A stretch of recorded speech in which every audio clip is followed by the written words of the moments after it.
So I've had this issue happen enough times that I decided I would make a video out of it just in case anybody else is having the same issue. The problem is with this bar, the way that it fits against the shaft on the wiper motor.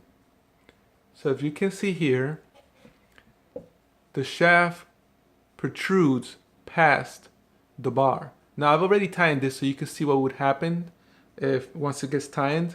And if you use the washer, the lock washer, and the nut, this wouldn't compress well enough, and then with enough force this would spin in the hole and you wouldn't get the action you wanted.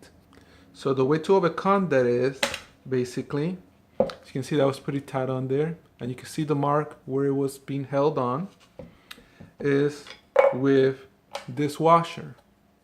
This is a 5/16" washer. I bought it at the hardware store. The letters on it are AAA in case you go to a hardware store that has those lettering. Otherwise, it's 5/16".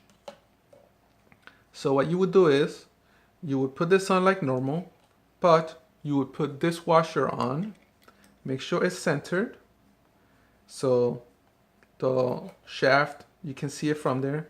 You put in your washer, your lock washer, and your nut the way you normally would have, and then you tighten it. Just, as you can see, I'm holding it in place, trying to make sure that it stays in the center. And as I tighten this, I can feel it compressing, and once it's on there, it'll compress enough that even though the shaft is protruding, obviously you can't see it through here, it's protruding into this washer. So if this washer wasn't there, you may not get enough tension out of this or grip, and it would spin if enough force is put against it and the motor spinning. So that is how you overcome this issue.